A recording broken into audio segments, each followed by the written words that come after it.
Saya Aurelia Aranti di sini mewakili Trihome Indonesia mengucapkan terima kasih yang sebesar-besarnya kepada para pembicara yang telah bersedia untuk hadir pada siang hari ini, kepada Ibu Dr. Siti Sumartini SHMH, kepada Kak Helvanda Herman, kepada Kak Mahfud Ihsan, dan Kak Inka Nur Aulia yang telah bersedia untuk hadir. Semoga harapannya apa yang nanti akan disampaikan oleh para pembicara dapat menjadi masukan dan berdampak positif bagi kehidupan kita untuk masa mendatang. Saya juga mengucapkan terima kasih atas antusiasme peserta yang telah mendaftar pada webinar pertama ini. Telah mencapai 950 orang peserta kemarin untuk yang mendaftar. Namun saya sebagai perwakilan dari Trihome Indonesia, mohon maaf karena hanya kuota 500 orang yang dapat join di Zoom Room ini. Dan harapannya untuk yang belum dapat join nanti, dapat menonton rekaman ulang yang akan kami sharekan di YouTube channel Trihome Indonesia. Sekilas singkat mengenai Trihome Indonesia.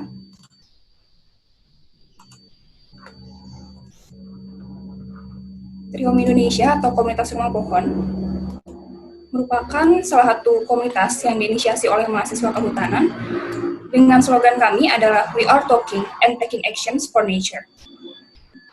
Diawali dari keresahan mahasiswa terhadap lingkungan, kami bergerak untuk membicarakan dan memberikan dampak positif yang berguna bagi lingkungan.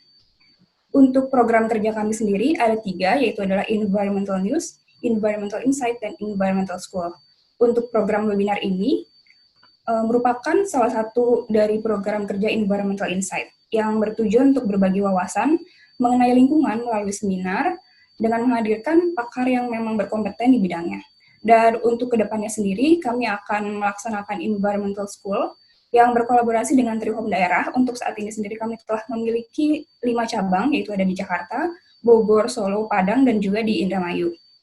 Dan untuk Environmental News sendiri mulai kami lakukan dengan cara mengupload isu-isu tentang lingkungan di Instagram kami @trihome.id.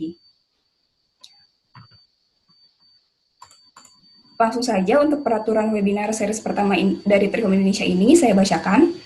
Pertama, format ID peserta dalam webinar menggunakan nama asli disertai dengan nama institusi. Nama _ institusi. Kedua, ID dan password yang telah diberikan dimohon untuk tidak disebarluaskan.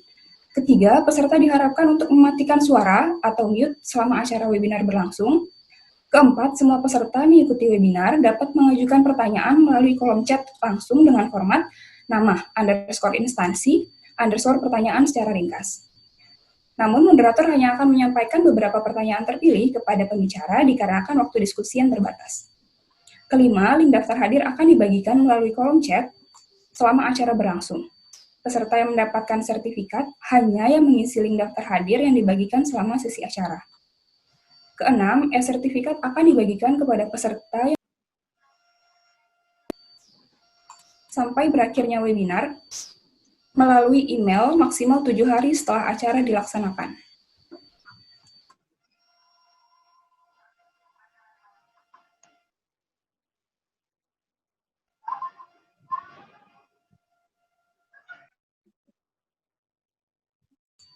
Dengan mencantumkan hashtag webinar seri 1 dan tag ke Instagram @trihome.id dan @trihome.indramayu. Dan terakhir, bagi yang beruntung akan mendapatkan door prize seusai acara dengan syarat memberikan pertanyaan selama sesi acara. Kedua, follow Instagram @trihome.id dan @trihome.indramayu. Ketiga, menjawab kuis-kuis sebanyak 7 kuis pada kolom komen yang terdapat di Instagram Trihome Indonesia. Dan yang terakhir, mengunggah dokumentasi kegiatan ke media sosial selama acara berlangsung. Kemudian untuk efisiensi waktu, langsung saja saya bacakan. Untuk kurikulum vitae dari moderator kita di siang hari ini, Mas Dwi Septian Hermawan. Mas Dwi saat ini tengah menempuh pendidikan di Universitas Wiralodra Indramayu, dan cukup banyak pengalaman dan aktivitas Mas Dwi. Pernah menjuarai sebagai Nang Dermayu Pinunjul dan juga Nang Dermayu Favorit 2019, serta juga dalam bidang non-akademik, yaitu sebagai juara 3 futsal dan juga juara 3 pencaksilat, serta dalam akademik sendiri pernah menjadi juara 2 debat, dan juga pernah bekerja di CV Pancurajaya. Langsung saja untuk waktu dan tempat, saya persilahkan kepada Mas Dwi untuk memandu kami pada webinar di siang hari ini. Pada Mas Dwi kami persilahkan. Baik, terima kasih kepada Mbak Aurelia yang telah berkenan menyediakan waktunya. Assalamualaikum warahmatullahi wabarakatuh. Selamat siang, salam sejahtera untuk kita semua. Om Swastiastu, salam namo buddhaya, salam kebajikan untuk kita semua. Pertama-tama marilah kita panjatkan puja dan puji syukur atas hadirat Allah Subhanahu wa taala atas segala nikmat dan karunia-Nya sehingga kita semua dapat mengikuti acara webinar pada kali ini dengan kondisi sehat dan walafiat. Sebelum kita memulai acara, marilah kita membaca Bismillahirrahmanirrahim. Semoga acara pada kesempatan kali ini bisa berjalan secara lancar, dapat memberikan dampak yang positif, manfaat yang seluas-luasnya. Sebelum memulai acara, saya akan baca sesi terkait dengan kegiatan. Pada kesempatan kegiatan kali ini ada 2 sesi, yaitu yang pertama sesi pemaparan, dan yang kedua ada sesi tanya-jawab. Sebelum memulai acara, saya akan membacakan CV kepada para narasumber. Yang pertama, Ibu Dr. Siti Sumartini. Beliau telah menyelesaikan studi S1 di Universitas Jember, S2 di Universitas Padjadjaran, S3 di Universitas Padjadjaran. Beliau telah banyak sekali publikasi karya ilmiahnya dan lokakarya. Beliau menjabat sebagai lektor, aktivitas kesehariannya sebagai kapprodi, dan dosen tetap sebagai aktif juga meneliti menyelesaikan studi di Universitas Padjadjaran. Selanjutnya ada Mas Maftuf Ihsan, sarjana kehutanan. Beliau telah menyelesaikan studi di Institut Perhutanan Bogor, Pertanian Bogor, dan sedang melanjutkan studi di Magister. Memiliki banyak pengalaman di bidang lingkungan. Beliau aktivitas kesehariannya bekerja sebagai junior consultant ITTO Yokohama di Jepang. Selanjutnya ada Mbak Inka Nur Aulia, sarjana sastra. Beliau memiliki banyak sekali prestasi, salah satunya yaitu runner-up Putri Muslimah Indonesia. Pernah bekerja, aktivitas kesehariannya yaitu sebagai ibu rumah tangga, namun aktif juga dalam memotivasi generasi muda sesuai dengan moto hidupnya, yaitu sebaik-baiknya manusia adalah yang bermanfaat untuk manusia lainnya. Selanjutnya yaitu ada narasumber yang terakhir, Mbak Helvanda. Beliau sebagai mahasiswa aktif telah banyak prestasi yang telah diraih, yaitu salah satunya sebagai runner-up Putri Indonesia perwakilan dari Provinsi Sumatera. Beliau juga sebagai mahasiswa aktif IPB. Baik, langsung saja untuk sesi kali ini, langsung ke sesi pemaparan materi, yang mana dalam pemaparan materi ini diawali dari Ibu Dr. Siti Sumartini. Untuk waktu dan tempatnya, kami karena melihat keterbatasan waktu juga, untuk narasumber diperkenankan untuk memaparkan waktunya 10 menit kepada Ibu Dr. Siti Sumartini. Waktu dan tempat kami persilahkan. Terima kasih Mas Dwi atas kesempatan yang diberikan. Pertama-tama mengucapkan Assalamualaikum warahmatullahi wabarakatuh. Waalaikumsalam warahmatullahi wabarakatuh. LSM Trihome yang dalam hal ini mengundang saya untuk menjadi pemateri.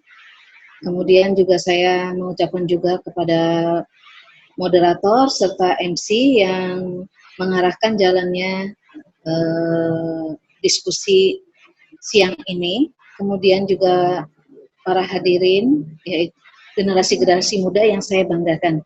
Baik, langsung saja saya masuk ke dalam sesi pemaparan ya. Mungkin diawali karena saya ini adalah seorang akademisi, terutama akademisi dari ilmu hukum. Oleh karenanya saya ingin menyoroti bagaimana lingkungan hidup dalam perspektif hukum, baik hukum internasional maupun hukum nasional itu sendiri. Lingkungan hidup di sini dalam slide saya yang pertama, lingkungan hidup dalam pengertian dan batasannya. Jadi secara etimologi, lingkungan hidup ini dimasukkan di dalam suatu regulasi, baik menurut Undang-Undang Nomor 32, kemudian undang-undang lainnya yang merupakan derivasi dari Undang-Undang Nomor 32 tahun 2009. Lingkungan hidup dalam pengertian dan batasannya, ini pertama adalah menurut Undang-Undang Nomor 32 tahun 2009 adalah kesatuan ruang dengan semua benda, daya, keadaan, dan makhluk hidup, termasuk manusia dan perilakunya, yang mempengaruhi alam itu sendiri, serta kelangsungan kehidupannya dan kesejahteraan manusia, serta makhluk hidup lainnya. Dari poin ini saya mengambil beberapa pengertian bahwa pengertian lingkungan hidup menurut Undang-Undang Nomor 32 Tahun 2009 tidak dimaknai dalam lingkungan hidup dalam perspektif sumber daya alam ataupun lingkungan alam itu sendiri. Tetapi di dalam pengertian lingkungan hidup menurut Undang-Undang Nomor 32 Tahun 2009 ini juga dimaknai adalah perilaku sosial makhluk hidup itu sendiri dengan perilakunya, sehingga di sini dapat dimaknai bahwa lingkungan hidup menurut Undang-Undang Nomor 32 Tahun 2009 itu di samping pengertian secara lingkungan hidup secara eksak ataupun secara alamiah, di sini juga dimaknai sebagai lingkungan hidup dalam pengertian sosial. Jadi di sini ada dua pengertian kalau menurut saya dimaknai dari undang-undang ini, yaitu lingkungan hidup secara alamiah dan lingkungan sosial itu sendiri. Karena manusia sebagai makhluk ciptaan sekaligus juga sebagai pencipta dari lingkungan hidup yang ada di sekitarnya. Nah, kemudian pengertian lingkungan hidup menurut para ahli sudah saya terangkan di sini. Saya mengambil dari dua ahli yang ternama, yaitu Bapak Otto Sumarmoto dengan Bapak Munajat Danusaputro. Beliau ini adalah pakar yang membidangi lingkungan hidup. Nah, di sini ada dua pengertian, yaitu dari Bapak Otto atau Prof. Otto Sumarmoto mengatakan bahwa lingkungan hidup adalah jumlah semua benda dan kondisi yang ada di dalam ruang kita, ruang yang kita tempati, yang mempengaruhi kehidupan kita. Sementara menurut Munajat Danusaputro, mungkin saya terlupa di situ citasinya ya, bahwa semua benda dan kondisi termasuk di dalamnya manusia dan tingkah perbuatannya yang terdapat di dalam ruang manusia berada dan mempengaruhi hidup serta kesejahteraan manusia dan jasad hidup lainnya. Nah, di sini juga saya memaknai ya dari dua pengertian para ahli ini bahwa menurut Prof. Munajat Danusaputro sesuai dengan Undang-Undang Nomor 3 Tahun 2009 bahwa makna atau pengertian ataupun batasan lingkungan hidup itu tidak hanya lingkungan secara alamiah, tetapi juga lingkungan sosial yang menyertai makhluk manusia itu sendiri. Nah, jadi di sini ada korelasi atau hubungan antara manusia dengan kehidupan sosialnya yang saling mempengaruhi. Lingkungan hidup mempengaruhi kehidupan sosial, begitupun kehidupan sosial manusia mempengaruhi keberadaan dari lingkungan hidup itu sendiri. Nah, sementara dalam konvensi internasional, yaitu saya mengutipnya dari Deklarasi Stockholm, ini dinyatakan bahwa manusia, kenapa lingkungan hidup ini merupakan hak asasi ya, merupakan menikmati lingkungan yang bersih dan sehat merupakan hak asasi manusia itu sendiri. Jadi di sini dalam konvensi internasional, yaitu Deklarasi Stockholm, dikatakan bahwa manusia memiliki hak asasi terhadap kebebasan, kesetaraan, dan kondisi-kondisi kehidupan yang memadai dalam suatu lingkungan hidup yang berkualitas, yang memungkinkan kehidupan yang bermartabat dan sejahtera, dan manusia itu sendiri juga memiliki tanggung jawab yang penuh dalam rangka melindungi serta memperbaiki lingkungan hidup untuk generasi sekarang dan generasi yang akan datang. Nah, dari konvensi internasional yang merupakan Deklarasi Stockholm ini sudah diamanatkan bahwa pembangunan itu sendiri juga harus memiliki karakter sustainable development. Artinya pembangunan dalam rangka memperbaiki lingkungan hidup itu tidak hanya dinikmati oleh generasi yang saat ini, tetapi juga harus memikirkan kemampuan generasi yang akan datang dalam rangka memenuhi kebutuhan hidupnya. Itu yang dapat saya maknai ya dari konvensi internasional, yaitu konvensi Deklarasi Stockholm tahun 1972. Sehingga konvensi internasional ini pun kemudian dijadikan sebagai Hari Lingkungan Hidup Internasional Sedunia. Nah, kemudian dalam slide selanjutnya, di sini saya sudah memberikan perbedaan atau distinction ya mengenai regulasi lingkungan dalam perspektif nasional dan dalam perspektif internasional. Nah, di sini kita sama-sama melihat ya, memang membaginya dalam dua perspektif, artinya dalam perspektif hukum internasional dan dalam perspektif hukum nasional. Di sini sudah ada kejelasan yang tegas ya bahwa sebetulnya di antara dua norma dasar yang melandasi dari adanya pengaturan hukum lingkungan ini bisa ditinjau dari hukum internasional maupun hukum nasional. Dari hukum internasional, payung hukum yang utama adalah bahwa menikmati kebebasan lingkungan ataupun hak asasi terhadap lingkungan yang baik dan sehat ini sudah diatur di dalam Deklarasi Universal Hak Asasi Manusia, yaitu di pasal 25 tahun 1948. Di situ dinyatakan bahwa setiap manusia, apapun bangsa dan negaranya, berhak untuk menikmati kualitas atau standar hidup terhadap lingkungan yang sehat, kemudian juga menjamin kesejahteraan hidup yang sehat. Nah, itu amanat dari Deklarasi Universal Hak Asasi Manusia pasal 25. Nah, sementara kalau kita bandingkan di dalam perspektif hukum nasional, ada norma dasar yang sudah diatur di dalam konstitusi negara kita, yaitu Undang-Undang Dasar 1945, tepatnya pada pasal 28 huruf H dan pasal 33. Nah, dalam pasal 28 huruf H ini dinyatakan juga bahwa setiap warga negara berhak untuk menikmati lingkungan hidup yang baik dan sehat. Dan juga setiap warga negara berhak dalam menikmati kesejahteraan hidup yang layak demi kemanusiaan.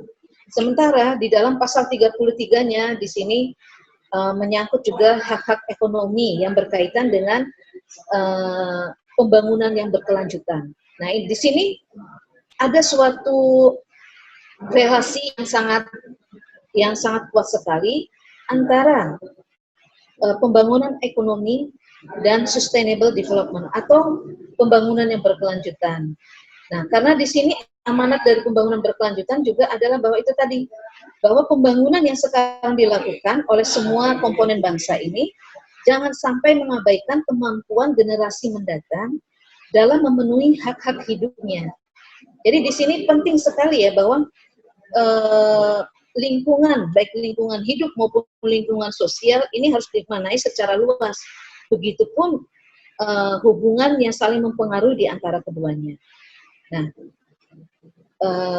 dalam perspektif hukum internasional juga bisa dilihat di slide saya di situ ya bahwa Deklarasi Universal Hak Asasi Manusia kemudian secara hierarki atau secara derivasinya mengamanatkan kepada konvensi-konvensi internasional. Apakah itu Deklarasi Stockholm yang di awal sudah saya bahas, ya, kemudian dalam KTT Bumi di Rio tahun 1992.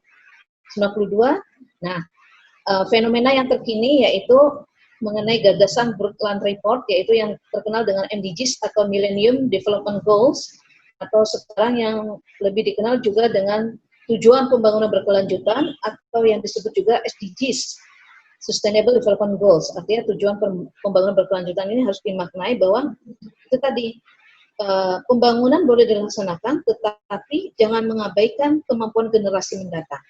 Nah, adapun SDGs ini, kita tahu ada 17 poin di dalam SDGs yang harus diperhatikan, ya, dalam rangka pembangunan. Salah satu diantaranya adalah pembangunan yang berwawasan lingkungan.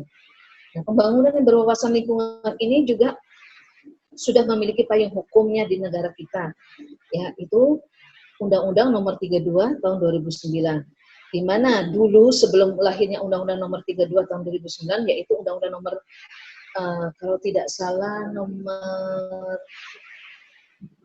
7 tahun 82 ya, tentang lingkungan yang pertama itu merupakan umbrella act atau payung hukum yang melandasi semua izin-izin lingkungan yang ada di Indonesia. Tetapi setelah perkembangan berikutnya, Undang-Undang Nomor 32 Tahun 2009 ini bukan lagi sebagai umbrella provision atau umbrella wet, tetapi dimaknai sebagai undang-undang ini adalah undang-undang yang sudah bersifat general. Adapun undang-undang parsialnya adalah undang-undang yang kemudian menjadi turunan dari Undang-Undang Nomor 32 tahun 2009 ini. Contohnya seperti Undang-Undang Tata Ruang, Undang-Undang Pencemaran Udara, Undang-Undang tentang Pencemaran Air, dan lain sebagainya yang merupakan derivasi dari Undang-Undang Nomor 32 tahun 2009. Nah, itu adalah beberapa regulasi atau norma-norma yang dapat kita temukan yang mengatur mengenai bagaimana lingkungan hidup itu harus dijaga dan bagaimana juga pola hubungan antara masyarakat dengan negara dalam hal ini dalam rangka mengelola dan sekaligus melindungi keberadaan lingkungan hidup di sekitar kita. Oke, panitia, next slide selanjutnya. Nah, di sini saya paparkan yang mengenai aspek-aspek yang dapat mempengaruhi kualitas lingkungan hidup itu sendiri. Saya memberikan beberapa poin di sini ya. Salah satunya adalah baku mutu. Baku mutu adalah hal yang terpenting bagaimana lingkungan hidup yang ada di sekitar kita ini tercemar atau tidak bisa dilihat dari baku mutu lingkungan itu sendiri.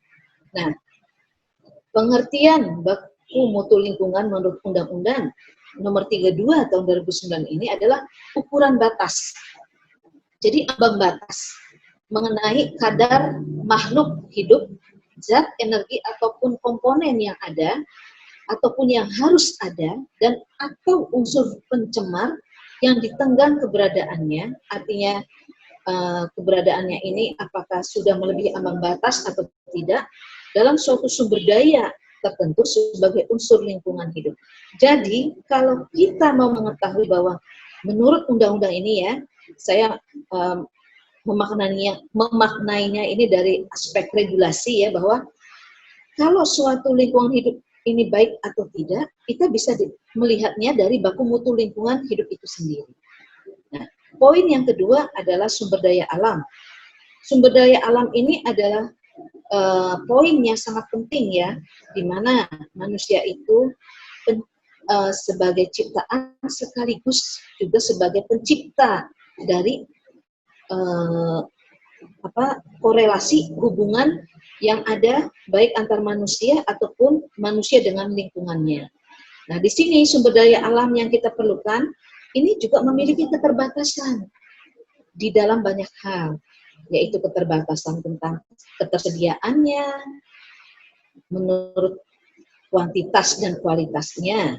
Kemudian sumber daya alam juga dibatasi apakah sumber daya alam ini menurut ruang dan waktunya.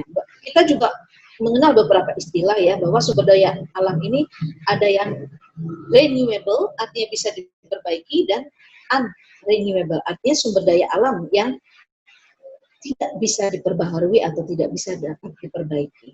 Nah, ini juga penting untuk kita, bahwa bagaimana kita secara bijak bisa menggunakan sumber daya alam yang terbatas. Dalam hal ini terbatas apakah menurut kuantitasnya ataukah terbatas menurut ruang dan waktunya. Nah, kemudian poin selanjutnya di sini saya memfokuskan hubungan antara lingkungan dan manusia memiliki keterkaitan yang erat. Seringkali manusia sangat ditentukan oleh keadaan lingkungan di sekitarnya. Demikian pun, lingkungan juga dapat dipengaruhi oleh kehidupan sosial manusia itu sendiri. Nah, kita merujuk lagi kepada pasal 1 Undang-Undang Nomor 32 tahun 2009, bahwa di situ di dalam pasal 1 Undang-Undang Nomor 32 tahun 2009, lingkungan itu tidak dimaknai sebatas lingkungan secara alamiah, tetapi juga lingkungan dalam perspektif sosial. Jadi ada relasi atau hubungan antara manusia dengan lingkungannya, juga antara lingkungan dengan manusianya. Nah, oleh karenanya, dalam poin ketiga ini, saya memberikan suatu relasi atau korelasi ya yang erat antara manusia yang sangat ditentukan oleh keadaan lingkungan di sekitarnya. Sehingga aktivitas manusia banyak ditentukan oleh keadaan lingkungan sekitarnya.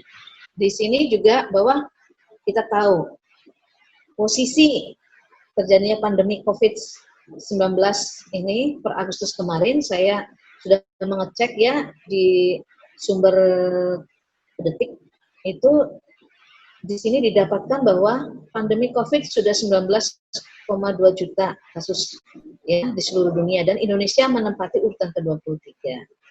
Nah, relasi lingkungan hidup dan pandemi COVID ini sehingga memunculkan banyak kebijakan ya, kebijakan yang dikeluarkan oleh pemerintah.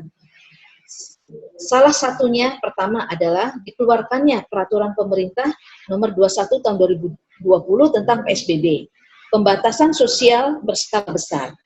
Nah, pembatasan sosial berskala besar ini artinya harus dimaknai sebagai bahwa meskipun pandemi COVID ini sudah melanda dunia, merupakan suatu pandemi ya, yang secara global mewabah hampir di 62 negara di dunia, tetapi aktivitas kehidupan manusia tidak bisa dihentikan. Nah, kalau terhenti, akan terjadi ketidakseimbangan, baik dalam perspektif lingkungan hidup maupun dalam perspektif lingkungan sosial itu sendiri.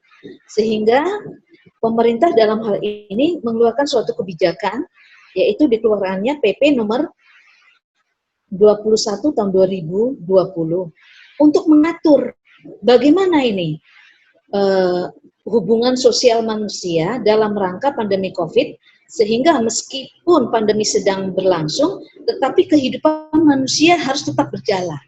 Nah, ini disinilah aturan PSBB ini kemudian diadakan sebagai aturan protokoler ya dalam menghadapi kasus pandemi COVID-19, tetapi juga dalam rangka melindungi warga negara Indonesia dalam rangka mencapai kebutuhan hidupnya.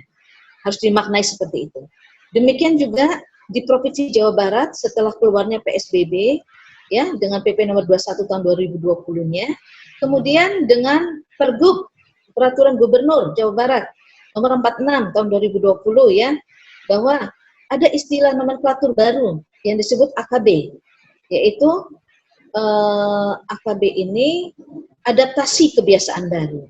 Jadi meskipun dalam nomenklatur secara ilmiahnya adalah new normal ya, walaupun memang kenyataannya kita belum benar-benar normal, tetapi dengan adanya Pergub AKB ataupun dengan PP nomor 21 tahun 2020 ini diharapkan bahwa setiap masyarakat dalam rangka memenuhi kebutuhan hidupnya artinya tidak terhalang oleh adanya pandemi COVID, tetapi juga tetap memperhatikan protokol kesehatan yang sudah dianjurkan oleh pemerintah dalam hal ini. Nah, di sini banyak sekali juga ya saya menerapkan poin-poin ini bahwa pandemi ini telah memberikan kita waktu jeda untuk berpikir apa yang sudah kita lakukan sebelumnya, sehingga alam begitu artinya merespon secara negatif dan muncullah apa yang disebut pandemi COVID-19 ini. Nah, ada beberapa langkah juga yang bisa kita renungkan bahwa setelah terjadinya pandemi COVID ini memberikan artinya bahwa alam ini mencari keseimbangannya sendiri. Ya, mencari keseimbangannya sendiri dengan adanya pandemi COVID-19 ini, manusia diminta untuk berpikir ulang apa yang sudah kita lakukan dan apa yang sudah kita berikan ke alam lingkungan hidup kita ini, agar ke depan mutu hidup kita ini menjadi lebih baik. Mudah-mudahan pandemi COVID ini segera berakhir dan kita kembali benar-benar masuk ke dalam area new normal yang kita harapkan. Mungkin itu saja yang bisa saya berikan sebagai pemaparan. Kurang dan lebihnya mohon maaf apabila ada kekurangan, baik disengaja maupun tidak disengaja, karena keterbatasan waktu juga yang diberikan oleh panitia. Nanti kita kembangkan mungkin dalam sesi tanya jawab. Terima kasih Mas Dwi. Assalamualaikum warahmatullahi wabarakatuh. Waalaikumsalam warahmatullahi wabarakatuh. Baik, terima kasih kepada Ibu Dr. Siti Sumartini yang telah memaparkan materinya, sangat luar biasa sekali materinya, dan atas kesempatan waktunya juga. Baik, langsung saja untuk pemaparan materi yang kedua, yaitu dari Mas Mahfud Ihsan, Sarjana Kehutanan. Untuk waktu dan tempatnya kami persilahkan kepada Mas Mahfud Ihsan 10 menit. Mas Mahfud Ihsan, apakah sudah terkoneksi? Sudah. Oke. Assalamualaikum warahmatullahi wabarakatuh. Waalaikumsalam warahmatullahi wabarakatuh. Terima kasih kepada pengurus dari Trihome ID dan juga kepada moderator dan juga kepada pembicara sebelumnya, yaitu Ibu Siti yang telah menyampaikan presentasinya. Baiklah, untuk saat ini saya akan menyampaikan presentasi tentang Global Forestry and Environmental Issues 2020, khususnya dari segi tropical timber, di mana bidang yang saya tekuni saat sekarang ini dan juga tempat saya bekerja saat sekarang ini. Jadi presentasi saya sekarang adalah tentang Harnessing the Role of Tropical Timber for Climate Change and Development. Jadi bagaimana cara menunjukkan bahwa kayu dari hutan tropis itu sangat bermanfaat untuk perubahan iklim dan pembangunan. Singkat cerita profil dari saya saat ini bekerja sebagai junior consultant di International Tropical Timber Organization atau lembaga internasional untuk kayu tropis yang berpusat di Yokohama, Jepang. Selain itu, saya juga sedang menempuh pendidikan S2 di jurusan European Forestry di 6 negara Eropa. Jadi untuk tahun pertamanya nanti di Finlandia, tahun keduanya itu bisa di Jerman, Perancis, Austria, Spanyol, atau Romania. Nah, langsung saja saya masuki inti dari presentasi saya. Yang pertama, kalau kita berbicara tentang environmental issues, khususnya dari segi peredaran kayu tropis di dunia. Gambar pertama, kita lihat bahwa peredaran kayu tropis di secara global, itu kita berbicara tentang yang pertama roundwood atau dari kayu bulat. Nah, kayu bulat kita tahu Indonesia juga salah satu penghasil kayu bulat. Tapi di sini Malaysia juga memegang peranan penting dalam ekspor kayu bulat secara internasional. Jadi Malaysia itu bisa sampai ke India, kemudian Papua Nugini juga produksi kayu bulat, Pasifik juga produksi kayu bulat, arah produksinya Cina, dari Afrika juga mereka memasok kayu bulat ke Cina, dari Afrika bagian barat juga seperti Togo itu ekspor kayu bulat ke Cina. Kemudian kita lihat juga di gambar kedua, yaitu tropical sunwood atau kayu gergajian. Kan di kehidupan sehari-hari kita butuh yang namanya kayu untuk konstruksi, untuk berbagai macam kebutuhan lainnya. Nah, kalau dari peta peredaran kayu gergajian, Indonesia itu juga memegang peranan penting. Ekspornya bisa sampai ke Cina, kemudian Filipina juga ekspor ke Cina. Kita tahu bahwa Cina merupakan pasar yang sangat potensial karena mereka punya manufacturing yang murah, tapi bisa memproduksi barang yang cukup massal gitu. Jadi dia biayanya murah, tapi dia bisa produksi massal dan dia ekspor kemana-mana. Tapi bahan bakunya itu kebanyakan berasal dari negara Asia Tenggara dan juga negara-negara di Afrika.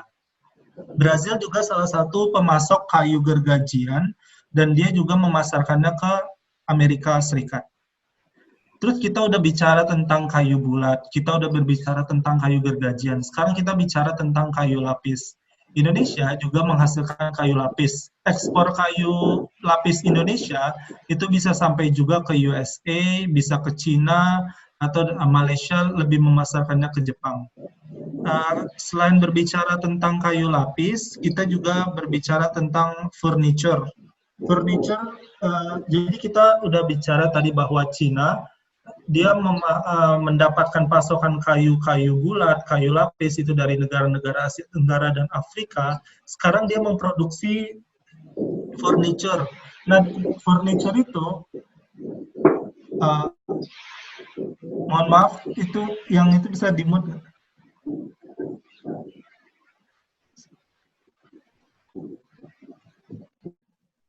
Oke, terima kasih. Jadi kita tadi sudah berbicara tentang kayu lapis, terus kemudian kayu bulat. Nah, Cina dia mengumpulkan kayu-kayu dari negara Asia Tenggara, dia mengumpulkan kayu-kayu dari Afrika, dia produksi sendiri ini furniturnya. Jadi dia produksi sendiri, kemudian memasarkan sampai ke Amerika Serikat, terus kemudian sampai ke Kanada. Jadi Cina merupakan salah satu pemain penting dalam ekspor impor kayu secara internasional. Nah, itu adalah gambaran sedikit mengenai bagaimana kayu itu pemasarannya secara internasional gitu.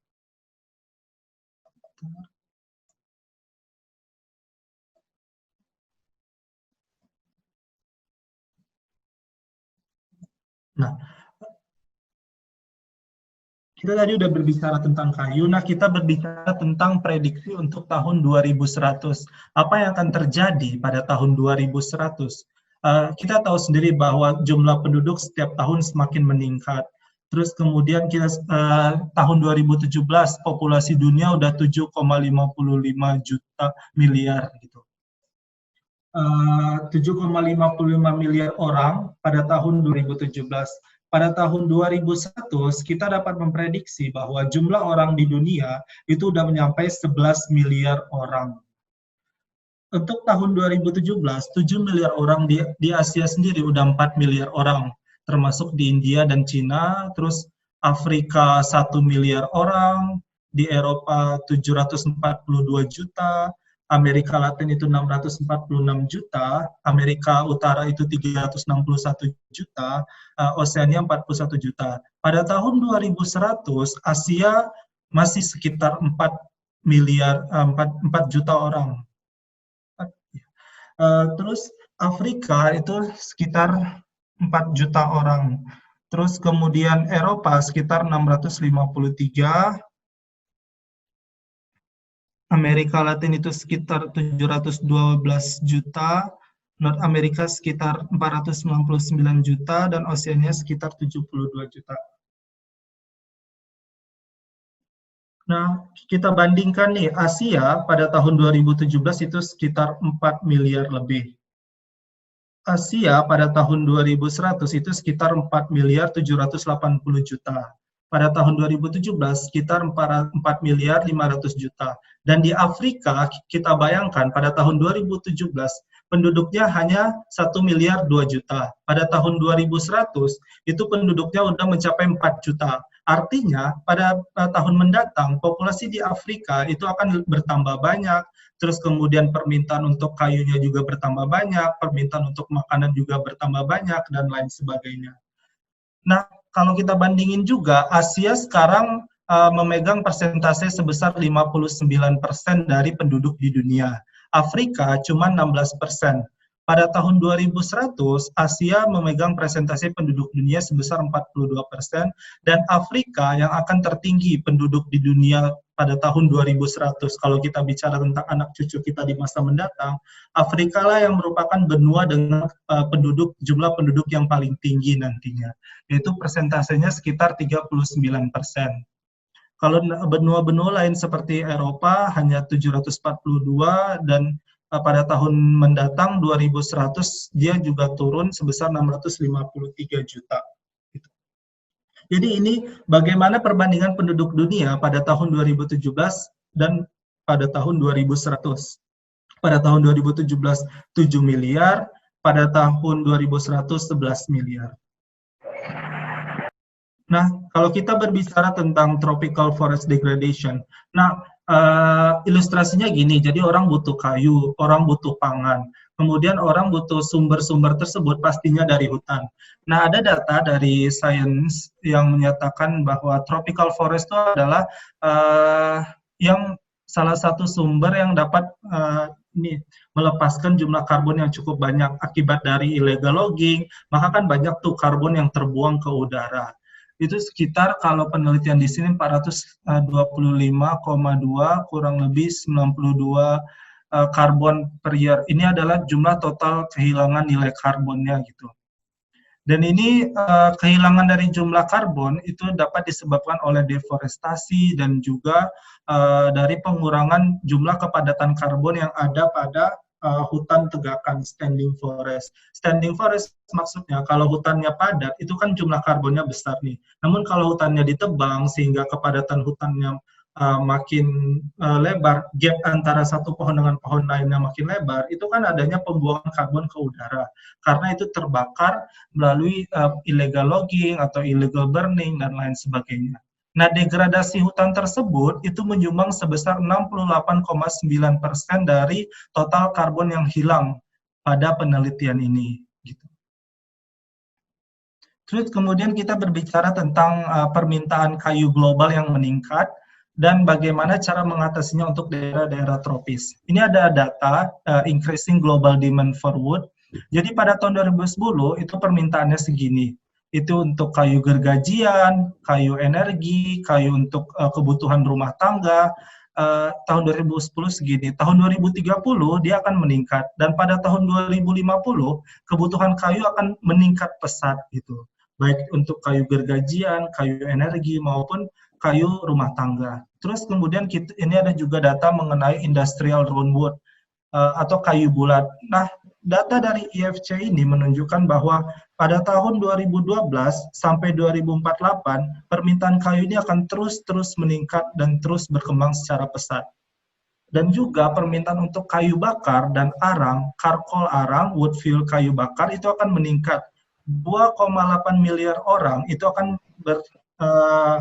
bergantung pada kayu bakar tradisional pada tahun 2030. Jadi peningkatan yang masif untuk permintaan kayu tersebut itu kebanyakan ada di negara-negara maju. Karena negara-negara maju itu membutuhkan sumber pasokan dari negara-negara berkembang untuk ekonomi mereka, manufacturing mereka, dan lain sebagainya. Terus ini ada juga data dari Dieterle et al. 2015 yang menyatakan bahwa Afrika itu di masa mendatang akan membutuhkan lebih banyak kayu. Seperti yang sudah saya jelaskan sebelumnya, bahwa penduduk di Afrika tahun 2100 itu sudah mencapai sekitar 4 miliar orang lebih tinggi daripada Asia. Maka kebutuhan kayunya, dia juga akan meningkat secara pesat pada tahun-tahun mendatang. Dan Asia juga tetap juga sebagai pemasok yang cukup bagus, tapi dia permintaan demand-nya juga akan tinggi. Terima kasih Mas Mahfudz atas pemaparan materinya, sangat luar biasa sekali kepada generasi muda. Baik, langsung saja untuk pemateri yang ketiga, yaitu ada Helvanda Herman. Mbak Helvanda, apakah sudah terkoneksi dengan Zoom? Halo. Ya, halo Mbak Helvanda, selamat datang. Saya ucapkan kepada Mbak Helvanda. Untuk sesi kali ini akan ada pemaparan dari Mbak Helvanda Herman. Untuk waktu dan tempatnya saya persilakan. Oh ya, untuk waktunya juga sama seperti pemateri sebelumnya, yaitu 10 menit. Guna mengefisiensi dan juga mengefektifkan waktu, mangga untuk Mbak Helvanda, saya persilakan. Ya, terima kasih untuk moderator Mas Dwi. Assalamualaikum warahmatullahi wabarakatuh. Selamat siang menuju sore semuanya. Om Swastiastu, salam sejahtera untuk kita semua, namo buddhaya, dan salam kebajikan. Sebelumnya saya ingin mengucapkan banyak terima kasih kepada pihak panitia Trihome ID yang telah mengundang saya dan mempercayai saya untuk sharing pada acara webinar kali ini. Nah, teman-teman, ada pepatah mengatakan kalau tak kenal maka tak sayang. Izinkan saya untuk memperkenalkan diri sekali lagi. Perkenalkan, nama saya Helvanda, dipanggil Vanda. Saat ini saya sedang duduk di bangku kuliah di Institut Pertanian Bogor dengan jurusan Teknik Mesin dan Geosistem.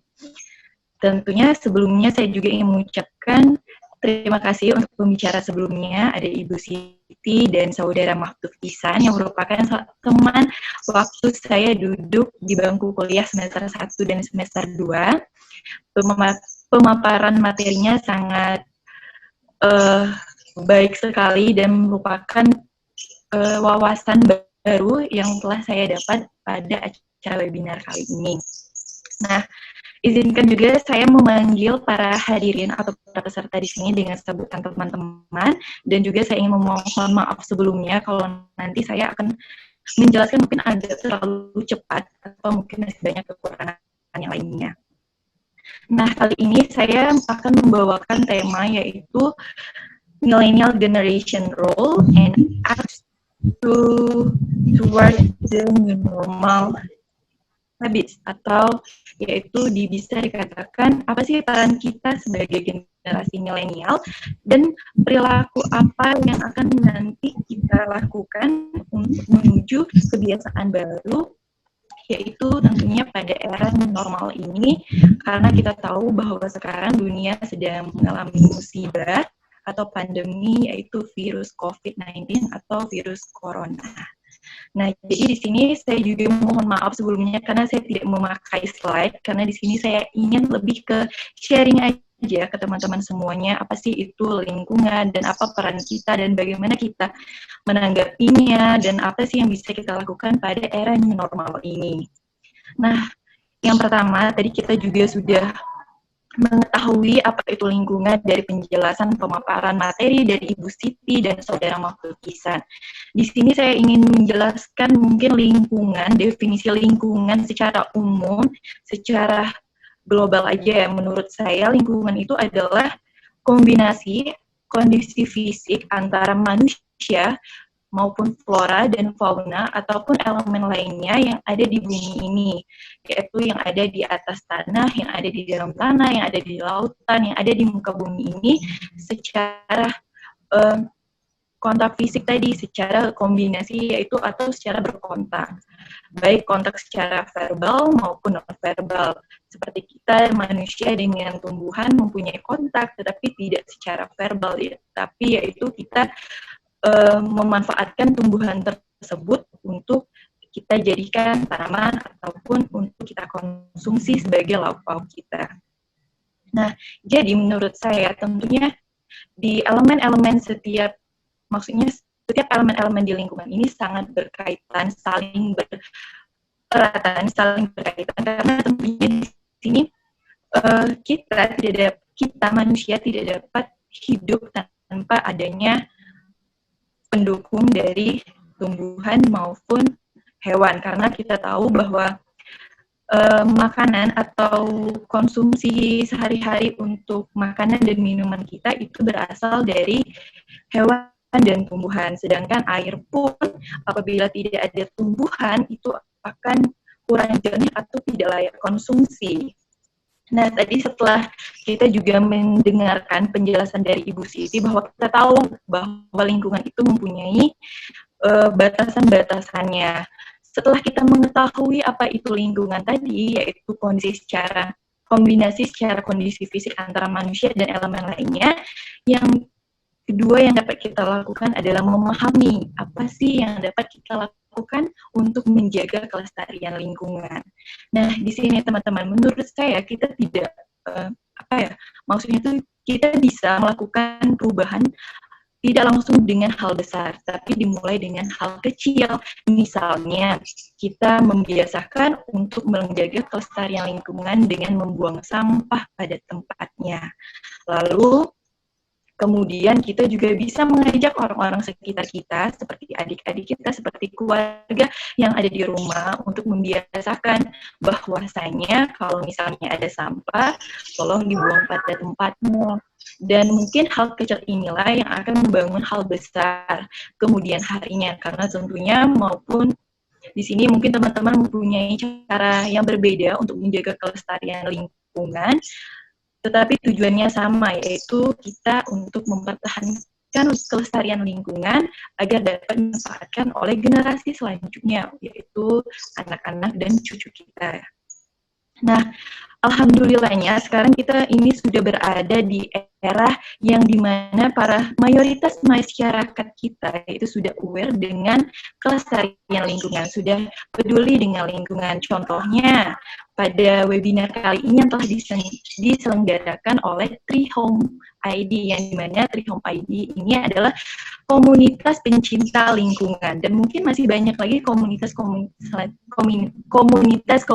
lainnya yang memang tujuannya untuk melestarikan lingkungan, seperti ada gerakan yaitu menanam pohon setiap satu orang yaitu satu pohon, atau mungkin komunitas atau atau kegiatan lainnya.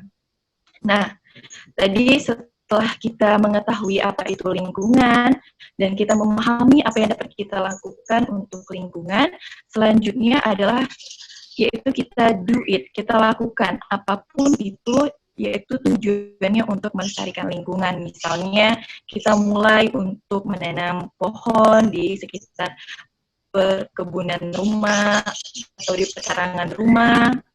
Dan kita juga sudah mulai, kalau misalnya memang tidak ada kotak sampah di sekitar kita, kita simpan dulu dan nanti kita bisa buang saat ada kotak sampah. Dan hal-hal kecil lainnya mungkin dapat teman-teman lakukan untuk menjadi kebiasaan agar nanti kita bisa membangun hal besar untuk menjaga lingkungan sekitar kita. Karena bukan hanya kita yang ingin merasakan ataupun menikmati keindahan lingkungan yang telah dianugerahkan oleh Tuhan kepada kita, tetapi masih ada generasi selanjutnya, yaitu anak cucu-cucu kita. Nah, tadi setelah kita mengetahui apa itu makna lingkungan dan apa yang bisa kita lakukan, harapan saya kita semua dapat melestarikan lingkungan dimulai dengan hal kecil. Nah, selanjutnya adalah perilaku kita atau kebiasaan kita menuju era new normal ini. Tentunya tadi juga sudah dijelaskan oleh Ibu Siti bahwa new normal ini merupakan salah satu peraturan pemerintah untuk mendukung keberlangsungan kehidupan manusia, tetapi dengan menerapkan protokol-protokol yang ada. Nah, jadi apa sih yang bisa kita lakukan?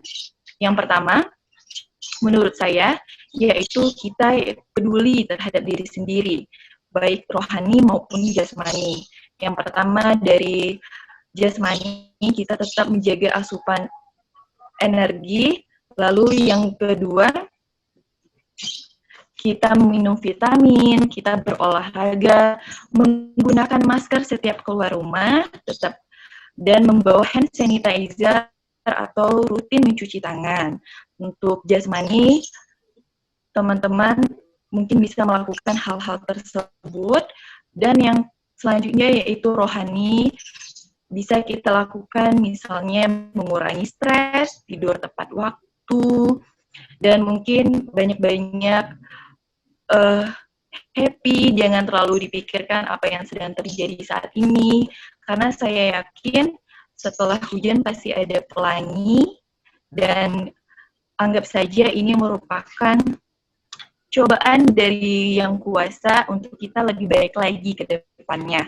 Nah, tadi yang pertama kita peduli terhadap diri sendiri, lalu yang kedua peduli dengan orang-orang sekitar kita, yaitu dengan cara mengingatkan satu sama lain, karena tentunya manusia tidak luput dengan kesalahan, dan tentunya seperti saya, itu salah satu orang yang suka lupa, jadi apa salahnya kalau kita saling mengingatkan dan tetap mematuhi peraturan yang telah dikeluarkan oleh pemerintah, yaitu protokol-protokol kesehatannya, diantaranya yaitu physical distancing, yaitu dengan menerapkan jarak 1 meter setiap kita keluar rumah. Nah, yang ketiga, setelah kita peduli terhadap diri sendiri dan orang sekitar, yaitu kita peduli terhadap lingkungan, bukan hanya peduli terhadap diri sendiri, tetapi kita juga harus peduli, karena kalau bukan kita, siapa lagi yang akan menjaga lingkungan ini? Karena bukan hanya kita yang ingin menikmati ini, tetapi generasi selanjutnya pun ingin menikmati keindahan alam ini yang telah dianugerahkan oleh kita. Nah, tadi sudah saya sharing atau berbagi apa sih yang bisa kita lakukan, dan teman-teman jangan langsung berpikir bahwa untuk peran kita itu bisa dilakukan dengan hal besar, tapi bisa dimulai dengan hal kecil.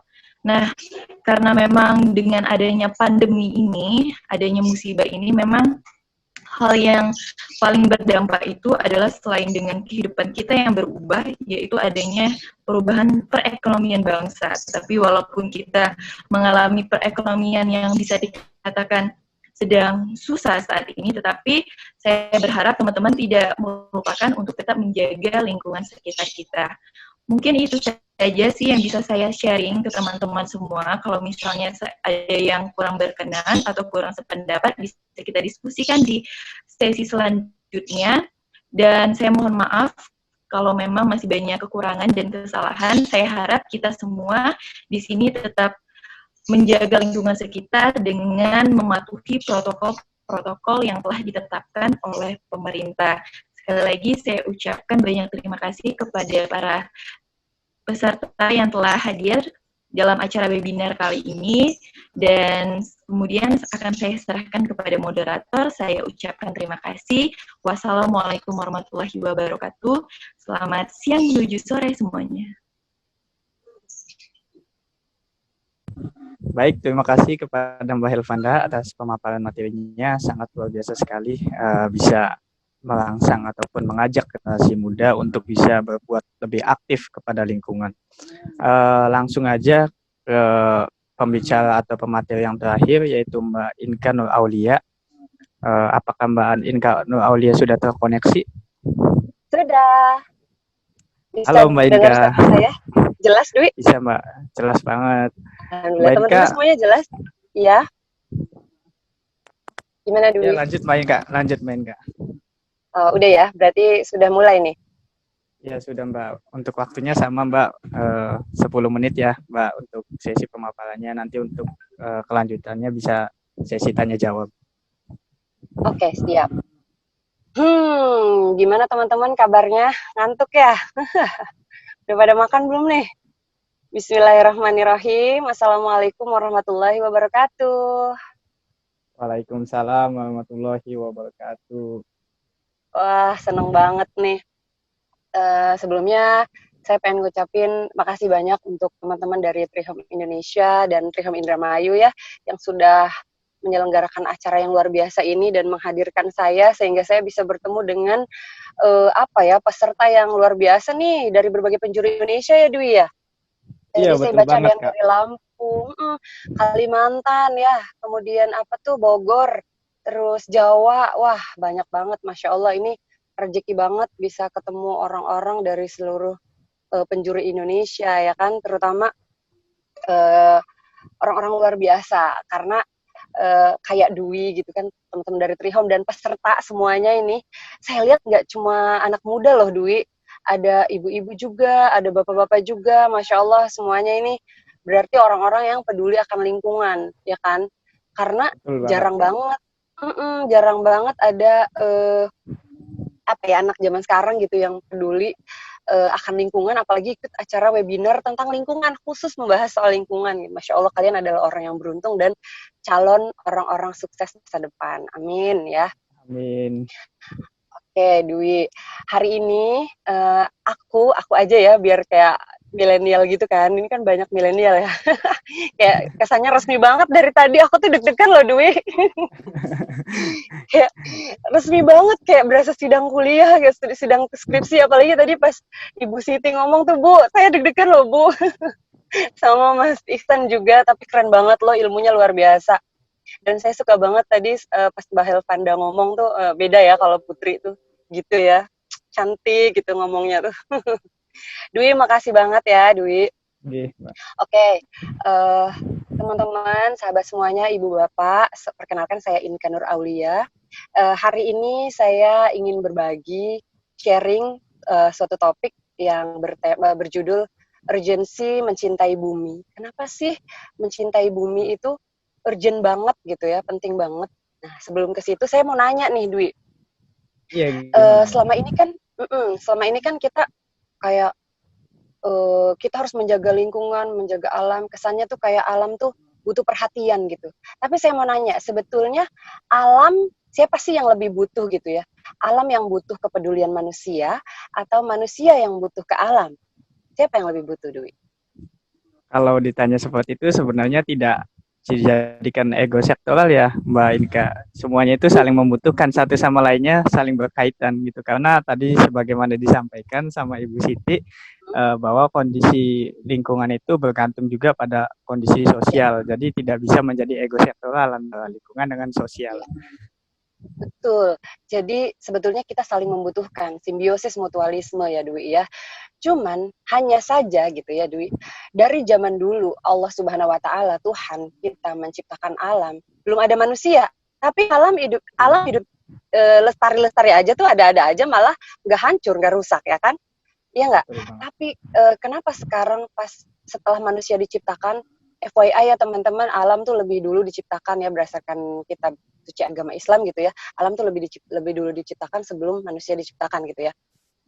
Tapi kenapa sekarang sejak ada manusia berkhalifah gitu, ada di muka bumi kok jadinya alam jadi kayak gini gitu, rusak. Artinya apa? Alam tuh sebenarnya nggak butuh sama manusia, teman-teman. Yang butuh itu ya manusia terhadap alam. Kita itu bergantung kepada alam, bumi, dan lingkungan. Alam tuh ya dari dulunya udah ada meskipun tanpa manusia gitu ya. So, kita bayangin aja, sandang, pangan, papan kita seperti tadi Teh Helvanda bilang tuh ya, kita tuh sandang pangan papan kita itu berasal dari alam, berasal dari bumi gitu ya, perumahan kayak kayu-kayu tadi yang disebutkan Mas Ihsan gitu kan, itu kan semua dari hutan, alam. Bagaimana kita bisa membangun rumah tidur di ranjang yang empuk kalau misalkan tidak ada kayu gitu untuk dijadikan apa namanya, untuk dijadikan tempat tidur dan rumah sebagai atap gitu kan ya. Makan dari mana kalau misalkan alam kita nggak ada gitu ya, benar nggak? Nah, jadi sebergantung itu kepada alam kita ini ya, teman-teman. Nah, masalahnya kita sebagai manusia ini kadang-kadang nggak tahu diri, bener nggak? Ya, aku deh. Ya, akulah kadang-kadang gitu ya Dewi ya. Jadi nggak tahu dirinya kayak gimana. Yang nggak tahu diri, kita seenaknya aja gitu, nggak menjaga alam gitu, kayak seolah-olah ya udah biarin aja alam gitu. Toh masih ada, alam tuh memang ada, cuman kalau kita nggak jaga ya akan, kalau alam rusak, kita mau makan apa, mau tinggal di mana, hidupnya akan nggak enak, itu panas dan lain sebagainya. Nah, karena ketidaktahuan diri kita, teman-teman, sehingga alam tuh jadi marah. Ini kayak storytelling ya, alam marah gitu ya. Jadi biar nggak ngantuk ya teman-teman ya. Karena orang sastra gitu ya, jadi kayak gitu ngomongnya. Storytelling gitu.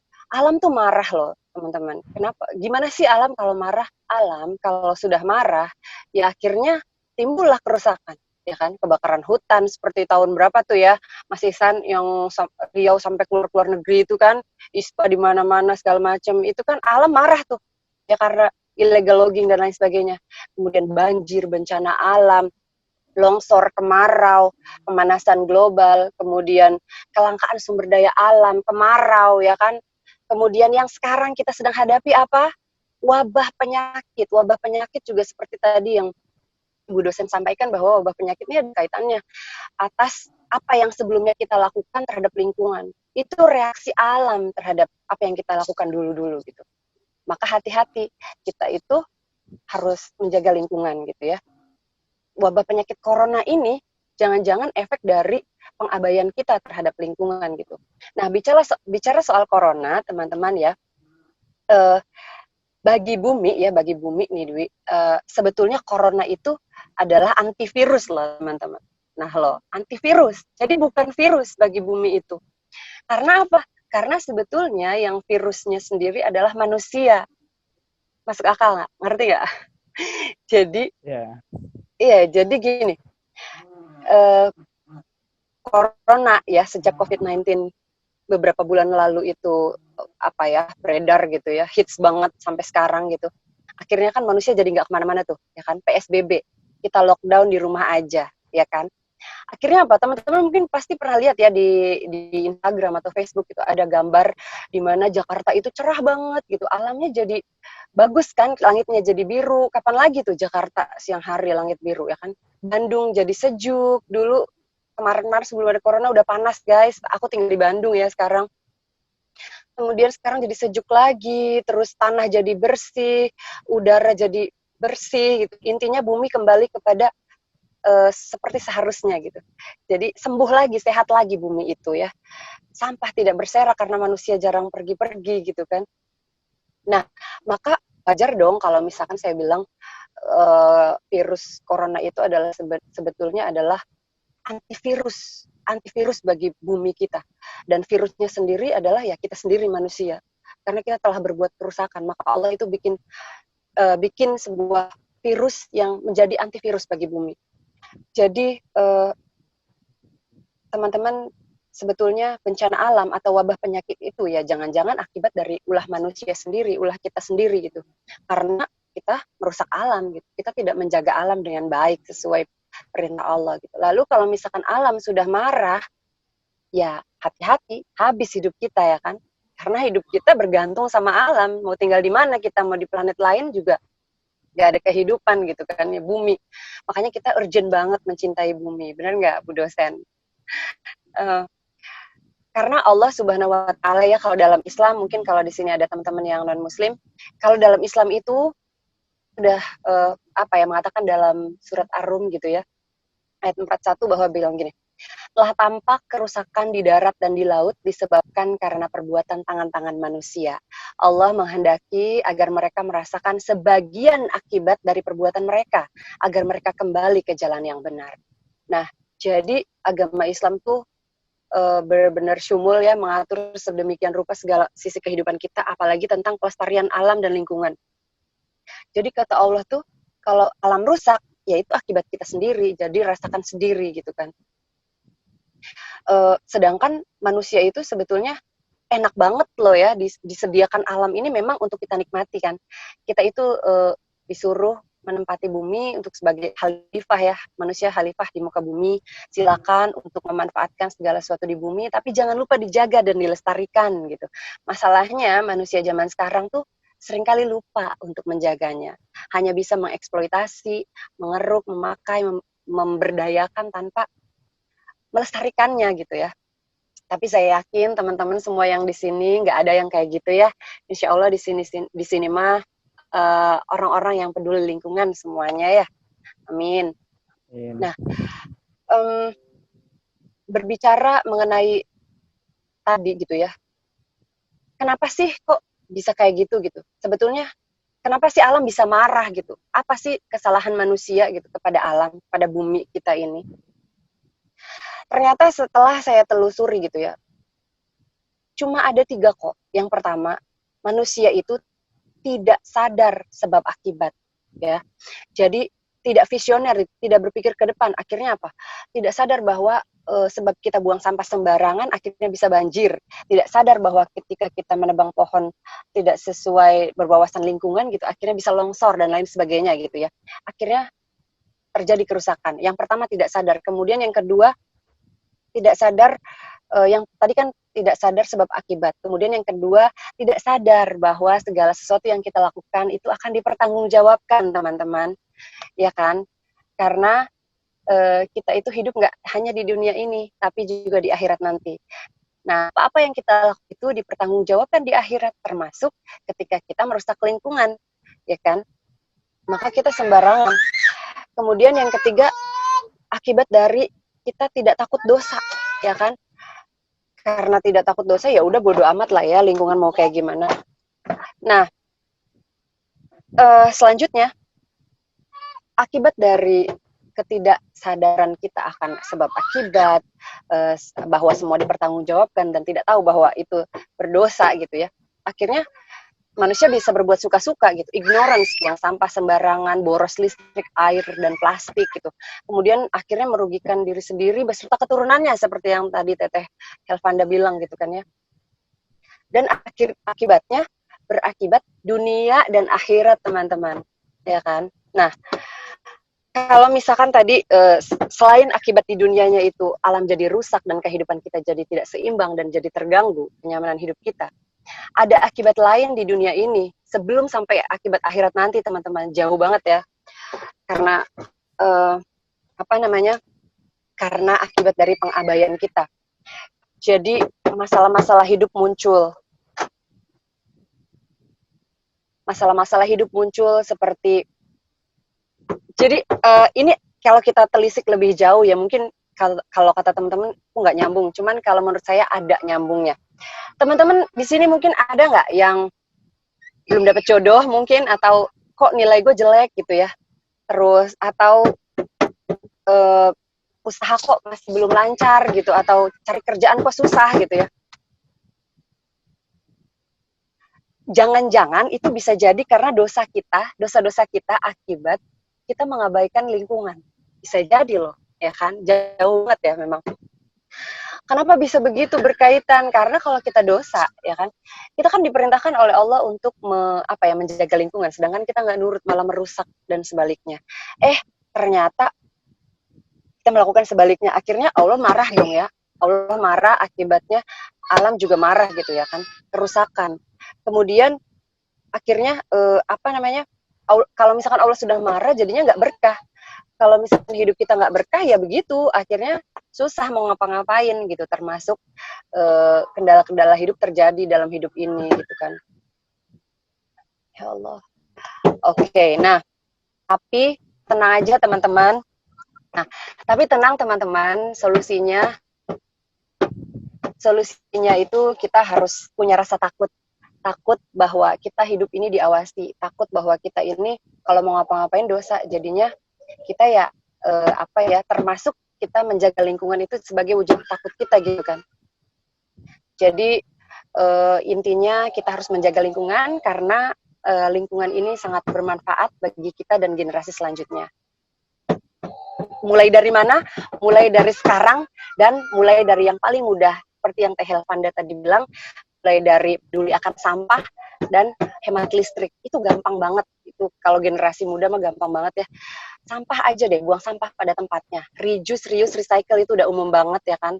So, mari jaga bumi, alam dan lingkungan demi kehidupan yang lebih nyaman. Wabillahi taufiq wal hidayah. Wassalamualaikum warahmatullahi wabarakatuh. Waalaikumsalam warahmatullahi Thank you, Dwi. wabarakatuh. Ya, terima kasih Mbak Inka atas pemaparan materinya. Sangat bermanfaat sekali, berwawasan religi juga tentang lingkungan. Ya. Untuk sesi selanjutnya yaitu akan ada sesi tanya jawab, dan untuk pertanyaan udah diseleksi dari tim panitia. Karena di sini sudah banyak sekali pertanyaan yang masuk, maka akan ada beberapa pertanyaan yang kami pilih. Izin bertanya, permasalahan lingkungan apa saja yang sedang dan akan selalu terjadi, serta adakah konsep pengelolaan permasalahan lingkungan yang bisa diterapkan, apalagi di masa pandemi COVID sekarang? Untuk pertanyaan yang pertama yaitu ditujukan kepada seluruh narasumber. Mangga barangkali narasumber yang berkenan untuk menjawab terlebih dahulu. Barangkali Ibu Dr. Siti Sumartini, waktu dan tempatnya saya persilakan. Oke, baik, pertanyaannya bagus sekali ya. Sebetulnya ini juga terkait dengan slide saya yang terakhir ya kalau nggak salah. Di sini saya jelaskan bahwa upaya-upaya apa yang bisa dilakukan dalam menjaga kelestarian lingkungan hidup di tengah pandemi COVID-19. Di sini saya memberikan 5 clue ya, atau 5 poin yang bisa kita lakukan sebagai langkah preventif atau langkah pencegahan ya dalam menjaga kelestarian lingkungan hidup di tengah pandemi COVID-19.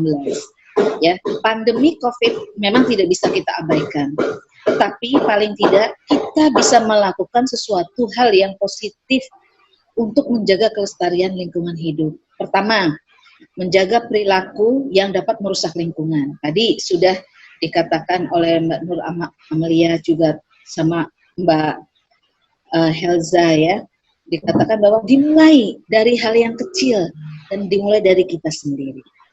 Think green and go green. Istilah kerennya ya, berpikirlah secara hijau, artinya hijau itu bukan melihat uang, tapi juga berpikirlah bagaimana melestarikan lingkungan hidup, and go green, hiduplah dengan berwawasan lingkungan. Artinya di sini ini adalah merupakan penjabaran ya dari menjaga perilaku yang dapat merusak lingkungan. Hal-hal yang kecil saja dulu. Sumpamanya di slide saya juga dikatakan bahwa yang kita dapat lakukan ada beberapa action plan ya, rencana aksi seperti contoh mengupayakan meminimalisasi penggunaan sampah plastik. Ya, saya dalam hal ini insya Allah sudah menerapkan dalam kehidupan pribadi saya. Saya kalau pergi ke pasar bawa tas dari rumah, plastik dari rumah, sehingga begitu saya ke pasar saya tidak meminta plastik, cukup plastik yang saya dari rumah itu saja. Ya, artinya dalam beberapa waktu terakhir, dalam beberapa waktu ke depan saya bisa menghemat penggunaan plastik. Ya, seandainya ada beberapa orang, 4.000 orang yang berpikiran sama dengan saya, maka akan bisa mewujudkan zero plastik ya di negara kita. Kita tahu bahwa negara kita ini sudah darurat terhadap sampah plastik. Nah, kita tahu ya kerusakan pesisir pantai, karena saya tinggal di Indramayu dengan Mas Dwi juga, kita pernah mengadakan suatu rencana aksi ya yang sudah kita lakukan bahwa kawasan pesisir tidak boleh ada sampah plastik, salah satunya itu ya dengan memberikan sosialisasi. Nah, kedua, tanamkan sikap hemat terhadap penggunaan sumber daya alam. Ini penting sekali. Penggunaan listrik, penggunaan air, dan penggunaan apapun, terutama sumber daya alam yang tidak terbaharkan. Ya, contohnya, umpamanya kendaraan bermotor, ya dalam arti di sini bensin atau apa ya kita harus ya sehemat mungkin lah. Nah, ini juga ada sisi positifnya. Begitu pandemi ini mewabah di seluruh dunia, alam memperoleh lagi keseimbangannya. Artinya di sini mobilitas manusia semakin berkurang dengan sendirinya, sehingga penggunaan transportasi umum pun berkurang. Nah, ini dampak emisi terhadap pencemaran lingkungan juga berkurang, menjadi udara menjadi lebih segar, terutama di daerah-daerah yang padat penduduknya dan mobilitasnya tinggi, ya. Nah, seperti itu. Kemudian yang ketiga adalah inovasi. Bagaimana mengupayakan pembaharuan atau penemuan-penemuan, invention, dan memotivasi penggunaan teknologi yang ramah lingkungan. Nah, mungkin ke depan ini generasinya mbak-mbak ini ya, dalam penggunaan atau invensi tentang penggunaan teknologi yang ramah lingkungan, apakah penggunaan bahan bakar yang hybrid atau apapun ya, itu adalah hasil-hasil penemuan teknologi yang bisa memberikan kontribusi yang positif terhadap ramah lingkungan. Nah, keempat, mendorong terciptanya regulasi yang berkontribusi pada lingkungan. Artinya begini, apapun setiap kebijakan yang dikeluarkan oleh pemerintah berupa regulasi ataupun peraturan-peraturan perundangan lainnya, masyarakat ataupun warga negara kita harus aware, tanggap, ya, apakah ini baik buat lingkungan hidup kita ataukah tidak. Salah satu contoh yang sedang panas ya, regulasi yang sedang panas dibicarakan ini ombudsman, omnibus law. Di sini omnibus law ini sebetulnya menyederhanakan atau menggabungkan beberapa peraturan yang sama. Tetapi dalam pembahasannya RUU Omnibus Law ini justru tidak memberikan kontribusi yang positif terhadap izin-izin lingkungan. Ya. Padahal izin lingkungan itu sangat diperlukan dalam rangka apa? Menjaga kualitas, baku mutu, daya dukung dan daya tampung lingkungan itu sendiri. Nah, ini yang sangat penting yang harus kita sebagai masyarakat, tidak hanya masyarakat akademis, tetapi juga masyarakat secara luas, stakeholder dalam hal ini ya, apakah pemerintah daerah, LSM yang terkait dengan lingkungan hidup seperti Greenpeace Indonesia, Walhi Indonesia, boleh ya memberikan evaluasi, kritik dan saran kepada pemerintah jika memang kebijakan yang diambil tidak memberikan kontribusi yang positif pada lingkungan. Nah, yang terakhir adalah meningkatkan peran-serta atau partisipasi masyarakat. Kita, mbak-mbak, ibu-ibu, semuanya ini adalah merupakan masyarakat. Nah, disinilah kita harus memberikan masukan-masukan yang positif, partisipasi terhadap aspek-aspek lingkungan yang harus dibenahi ataupun memberikan ide-ide yang positif dalam hal pelestarian lingkungan hidup. Mungkin itu saja, Mas Dwi, yang bisa saya berikan penjelasan sebagai jawaban atau nanti bisa ditambahkan oleh pemateri lainnya. Monggo, silakan. Terima kasih. Baik, terima kasih kepada Ibu Siti. Untuk pertanyaan ini, mangga barangkali Mas Maftuf Ihsan juga atau Mbak Helvanda dan Mbak Inka Nur Aulia berkenan untuk menjawab pertanyaan yang pertama, karena ini ditujukan untuk seluruh narasumber. Mas Maftuf Ihsan, diperkenankan. Baik, terima kasih atas pertanyaannya. Tadi yang sudah disampaikan Bu Siti sudah cukup lengkap. Terima kasih sebelumnya kepada Bu Siti. Tapi saya ingin menambahkan ada satu hal yang perlu dilakukan oleh milenial, yaitu online campaign gitu. Kan milenial ini kekuatannya ada di sosial media, online campaign tentang lingkungan, kemudian mereka sadar bahwa kan awal dari pandemi COVID terkait juga dengan peternakan yang tidak berkelanjutan, artinya hewan liar yang sembarangan disembeli, kemudian generasi muda tuh tahu bahwa bagaimana cara kita menjaga kesehatan rantai pasok untuk makanan kita. Itu kan salah satu cara yang sederhana, edukasi ke masyarakat, oh ini yang baik untuk dimakan, ini yang nggak baik untuk dimakan. Itu kan erat kaitannya dengan COVID-19 sekarang. Saya rasa itu saja, online campaign melalui sosial media. Terima kasih. Ya baik, terima kasih Mas Mahfuz Ihsan. Online campaign ya, ini sangat signifikan sekali untuk anak muda. Barangkali ada tambahan juga dari Mbak Inka Nur Aulia dan Mbak Helvanda. Siapa dulu yang mau jawab? Mbak Helvanda barangkali. Ya, makasih Mas Dwi. Menurut saya jawaban dari Ibu Siti dan Saudara Mahfuz Ihsan itu sudah sangat lengkap dan mungkin hal-hal tersebut dapat kita upayakan ke depannya agar kita dapat melestarikan lingkungan. Dan bisa saya simpulkan sedikit, menurut saya yaitu dalam melestarikan lingkungan, upaya-upaya apa saja yang bisa kita lakukan tadi, kata Bu Siti, yaitu dimulai dari hal kecil, yaitu tadi yang dicontohkan oleh Bu Siti, mengurangi pemakaian plastik. Yaitu kalau misalnya kita sedang berbelanja, alangkah baiknya kita membawa tas sendiri dari rumah, yaitu untuk mengurangi penggunaan plastik tersebut. Dan mungkin tambahan dari saya sedikit, jadi gini Mas Dwi, saya pernah nonton bahwa ada satu daerah, yaitu untuk mengurangi aktivitas masyarakatnya keluar rumah. Jadi setiap rumah itu digiatkan untuk menanam sayuran seperti daun bawang, seperti cabai, seperti tomat itu di pekarangan rumahnya. Jadi hal tersebut dapat mengurangi intensitas aktivitas masyarakat daerah tersebut keluar. Jadi mungkin itu dapat dijadikan contoh bagi kita generasi muda dan para peserta webinar kali ini, yaitu kita berusaha atau mengupayakan dalam mengisi waktu luang selama pandemi ini, selama mungkin ada yang bekerja dari rumah maupun belajar dari rumah, yaitu kita mengisi waktu luang dengan menanam tanaman sayuran atau sayuran untuk konsumsi kita sehari-hari di pekarangan rumah. Tentunya selain bisa mengisi kekosongan, hal tersebut juga dapat menyehatkan untuk tubuh kita. Selain yaitu kita beraktivitas, mengeluarkan keringat. Mungkin itu saja tambahan dari saya, Mas Dwi. Mungkin dari Mbak Inka atau Mas Dwi. Terima kasih untuk pertanyaannya. Semoga menjawab. Dan sekali lagi terima kasih. Ya, terima kasih kepada Mbak Helvanda atas jawabannya. Iya, betul sekali yang dikatakan.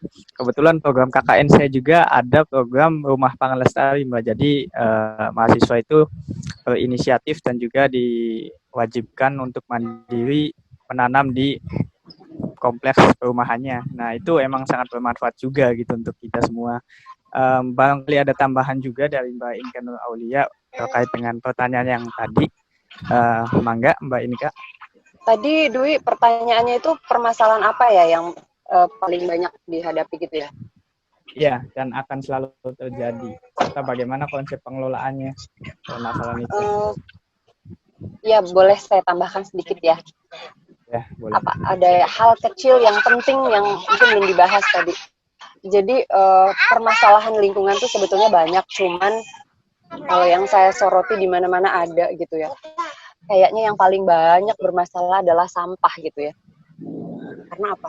Tahun-tahun kemarin itu sempat ada beberapa TPS di Indonesia yang meledak karena saking kewalahannya gitu tidak bisa menampung sampah gitu kan. Karena sampah itu kan bisa meledak, ada zat-zat tertentu lah gitu yang membuat dia jadi sampai kayak gitu. Nah, gimana sih caranya gitu supaya sampah ini nggak sampai sebermasalah itu gitu ya. Nah, gampang banget sih sebenarnya kalau misalkan kita bukan pemerintah gitu, kita hanya masyarakat sipil biasa, kita bisa melakukan dari hal-hal yang kecil, seperti yang saya bilang tadi, reduce, reuse, recycle. Mungkin teman-teman sudah umum ya dengan kata-kata itu. Reduce itu mengurangi sampah gitu. Mengurangi sampah artinya kita joy of less lah, kita harus berbahagia memiliki sedikit barang gitu, jangan beli barang-barang atau hal-hal yang tidak terlalu perlu-perlu amat gitu. Ya nggak sih? Karena kadang kita tuh suka beli baju atau kerudung atau apa, tapi tiba-tiba aduh nggak cocok gitu. Akhirnya jadi apa? Numpuk kan, nggak perlu, selain juga boros gitu. Akhirnya jadi sampah gitu. Makanan juga begitu gitu, buang-buang sampah akhirnya, mubazir gitu kan. Kemudian reduce yang lain adalah kurangnya penggunaan plastik seperti yang tadi disampaikan Ibu dosen, katanya bagus banget tuh Bu, dan harusnya semua masyarakat Indonesia, semua masyarakat bumi lah ya, sudah bisa mengurangi penggunaan plastik, sedotan, gelas plastik dan lain sebagainya dengan cara membawa tumbler sendiri, membawa botol minum sendiri setiap pergi kemanapun, membawa alat makan sendiri juga, dan selalu, kalau saya juga selalu membawa tas belanja kemana-mana. Kan itu bisa dilipat ya Bu ya. Jadi di mana-mana tuh taruh aja di tas gitu, bisa dilipat. Akhirnya kalau misalkan belanja apa, nggak usah kita presetnya gitu kan. Itu sangat-sangat hemat loh. Kalau semua orang bisa ngelakuin itu, sampah plastik sangat-sangat jauh berkurang di Indonesia. Kemudian yang kedua, reuse. Menggunakan kembali barang yang sudah tidak terpakai. Kresek yang bekas dari Indomaret, Alfamart bisa dipakai lagi untuk besokannya lagi. Sendok plastik juga begitu. Gelas plastik juga begitu. Nah, ini reuse yang kedua nih ada yang bagus banget nih, di segi booming banget. Bisnis kuliner ya, Dwi ya. Dwi juga mungkin sekarang merambah bisnis kuliner. Nah, untuk pelaku bisnis, terutama bisnis kuliner, ini menurut bisa nih, adain promo diskon. Kalau saya punya bisnis bakso sama coklat drink gitu ya, saya bikin promo gini, kayak kalau misalkan pembeli itu membawa tempat makan atau tempat minum sendiri, ada promo 1-2.000. Itu kan menarik ya. Jadi ada promo 1.000. Itu bagus banget loh. Itu akan sangat kalau misalkan semua pelaku bisnis mengaplikasikan itu, kayaknya sampah plastik akan jauh berkurang. Apalagi marak banget ya minuman boba kayak gitu. Wah, itu bahaya tuh untuk lingkungan ya kan kalau misalnya ini. Tapi antisipasinya itu. Nah, yang terakhir banget nih, recycle. Tadi kan reduce, reuse, recycle. Recycle itu mendaur ulang, teman-teman. Nah, mendaur ulang itu seperti apa? Sampah organik tuh bisa jadi pupuk kompos loh. Caranya gimana? Gampang banget, banyak banget di Google, di YouTube ya. Silakan dilihat, saya udah praktikan sih. Dan itu bikin tanah jadi lebih subur gitu. Jadi sampah yang akhirnya jadi pupuk gitu. Jadi tanah dan jadi pupuk gitu, tanah yang subur. Nah, kemudian sampah anorganik bisa jadi kerajinan tangan. Dan ada sampai teman saya ya, silakan lihat di Instagram @coffeetopia. Jadi itu sahabat saya banget. Jadi beliau itu mendaur ulang sampah kopi, ampas kopi menjadi sebuah lukisan. Lukisannya itu bisa dilukis di atas, ada kertas, ada kanvas, ada daun. Nah, kemarin dia baru ngejual lukisannya itu, lukisan di atas daun yang dilukis dari ampas kopi itu, berapa coba nilainya? 20 juta. Satu lukisan daun, teman-teman. Bayangin. Akibat dari awalnya dia peduli lingkungan, terus akhirnya hobi ngelukis, jadi duit. Jadi lukisannya dia sekarang tuh dijual ya, keluar negeri mana gitu, 8-20 juta per satu lukisan ampas kopi, teman-teman. Nah, tapi mungkin buat teman-teman yang mungkin nggak tahu harus gimana merecycle gitu ya, ya minimal kita reduce, reuse lah, menggunakan kembali dan mengurangi sampah gitu. Menggunakan kembali apa-apa yang bisa dipakai dan mengurangi sampah-sampah yang kita hasilkan gitu. Itu sih.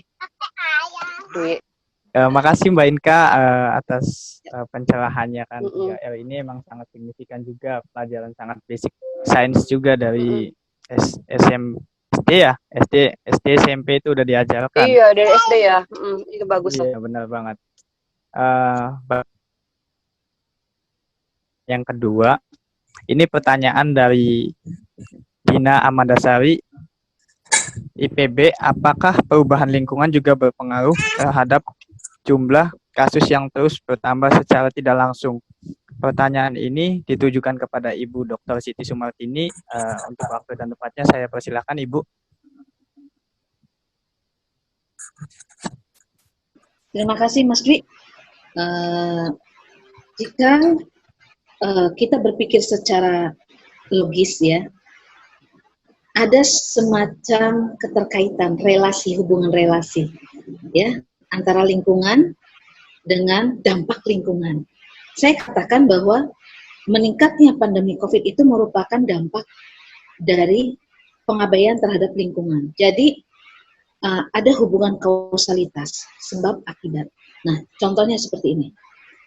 kalau kita tidak ramah lingkungan, ya, dalam arti begini, untuk sebuah pemukiman, ya, kita harus melihat bagaimana suatu pemukiman itu dalam konsep pemukiman yang sehat, ya, rumah, batasan rumah pun dibatasi, kemudian sarana-sarana rumah, ya, artinya bangunan rumah pun yang baik bagaimana, jamban pun bagaimana yang baik, ya, MCK-nya bagaimana. Seandainya aspek-aspek kesehatan PHBS, pola hidup bersih dan sehat itu tidak ditanamkan, terutama ya di daerah-daerah yang memiliki kepadatan penduduk yang tinggi, pasti dengan sendirinya akan menimbulkan dampak yang simultan terhadap meningginya pandemi COVID. Artinya berbanding lurus kepadatan penduduk, mobilitas kepadatan penduduk di suatu daerah yang tidak protokol kesehatan, ya, ini kan kategori dalam perspektif lingkungan nih, ya, sudah lingkungannya padat, kemudian aspek-aspek kesehatannya tidak diindahkan, protokol COVID juga tidak diindahkan dalam suatu kawasan lingkungan yang sangat padat. Ini akan berpengaruh besar terhadap meningkatnya kasus-kasus positif pandemi COVID-19. Nah, ini bisa kita ketahui dari angka ini. Coba kita perhatikan beberapa daerah di Jakarta yang tinggi angka COVID-nya itu pasti adalah, bukan pasti, mostly terbanyak adalah daerah-daerah yang padat penduduknya dengan kurang aware atau kurang merespon tingkat kesehatan. Nah, ini bisa kita lihat di situ, ya, seperti Pademangan Barat yang saya lihat ya kemarin, itu merupakan kawanan zona merah kalau di Jakarta. Dan saya lihat, pernah saya penelitian ke sana, ternyata mereka itu di rumah-rumah yang sangat padat penduduknya dan tidak memperhatikan pola-pola kehidupan yang baik. Demikian pun lingkungannya, ya, banyak sekali lah. Artinya tingkat kesehatan yang sebetulnya harus diperhatikan justru diabaikan, sehingga dalam hal ini memicu, ya, sebagai salah satu pemicu dari meningkatnya wabah pandemi COVID di daerah tersebut. Nah, ini bisa dikatakan bahwa ada korelasi hubungan antara pengabaian terhadap lingkungan hidup dengan dampak yang ditimbulkan, yakni meningginya pandemi COVID di kawasan tersebut.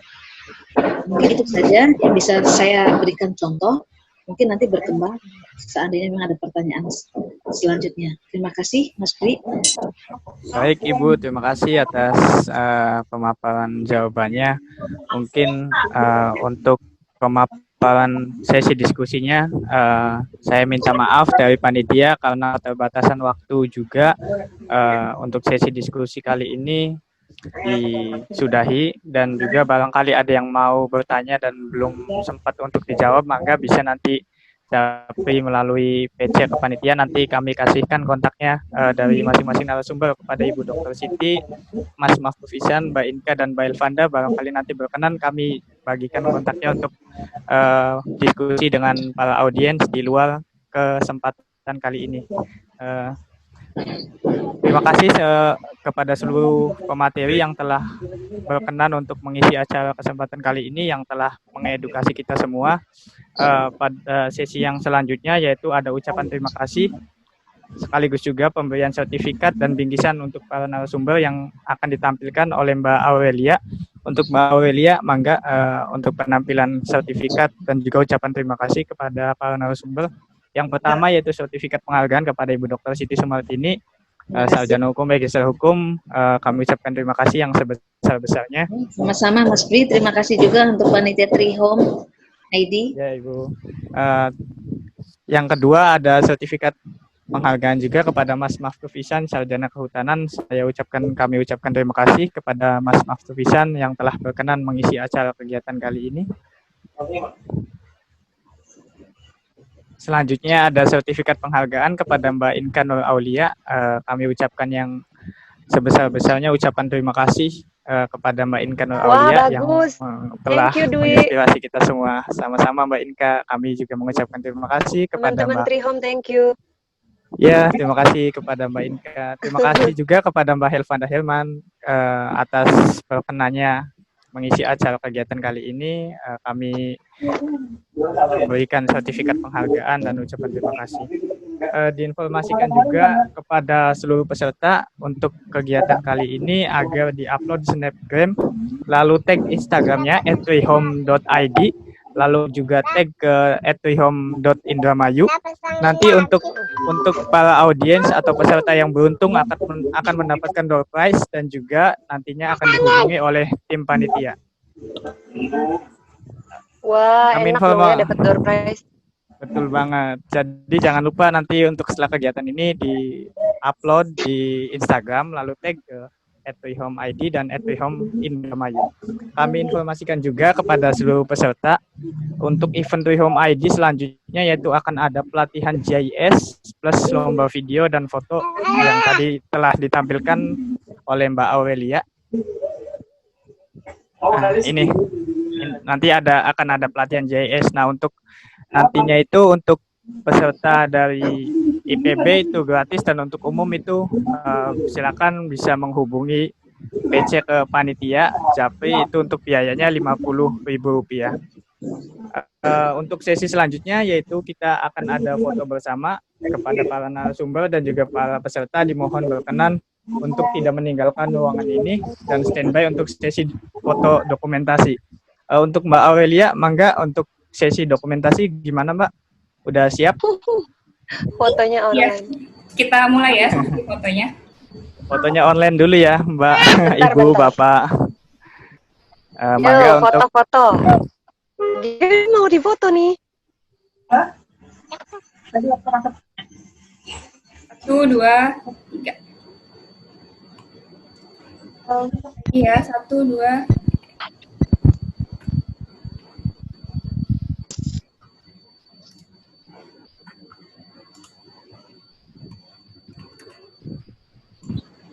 Baik, untuk sesi selanjutnya acara penutupan, saya ucapkan terima kasih yang sebesar-besarnya kepada para narasumber, khususnya Ibu Dr. Siti Sumartini, Sarjana Hukum Magister Hukum, Mas Mahfuz Ihsan, Sarjana Kehutanan, Mbak Inka Nur Aulia, Sarjana Sastra, Mbak Helvanda Herman.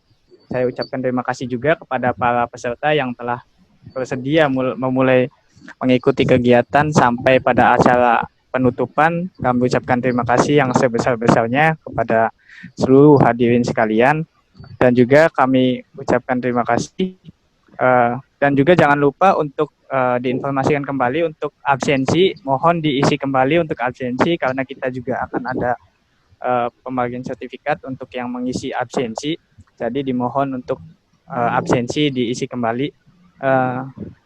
Alhamdulillah acara demi acara kami telah lewati bersama. Semoga ini dapat memberikan manfaat dan juga dampak yang sangat signifikan, khususnya dalam hal kehidupan kita kepada lingkungan dan juga dalam lingkungan sosial. Banyak sekali yang tidak bisa saya rangkum satu persatu dari materi yang telah disampaikan dari berbagai narasumber yang hebat-hebat ini. Atas kekurangannya, kami dari panitia memohon maaf apabila ada salah-salah kata atau kekurangan yang tidak berkenan di hati bapak-bapak, mas-mas, teman-teman sekalian. Kami juga minta maaf apabila dalam acara sesi kali ini kurang maksimal ataupun ada kekurangan yang tidak berkenan di semua hadirin. Saya moderator, saya pamit undur diri. Wabillahi taufiq hidayah, wallahul muwaffiq ila aqwamit thoriq. Wassalamualaikum warahmatullahi wabarakatuh. Untuk para peserta dipersilakan untuk meninggalkan ruangan ini, dan barangkali ada kegiatan selanjutnya. Selamat beraktivitas kembali kepada Ibu, Bapak sekalian, para hadirin dan para narasumber yang telah bersedia dalam mengikuti acara kegiatan kali ini. Baik, terima kasih. Terima kasih semuanya. Assalamualaikum, terima kasih.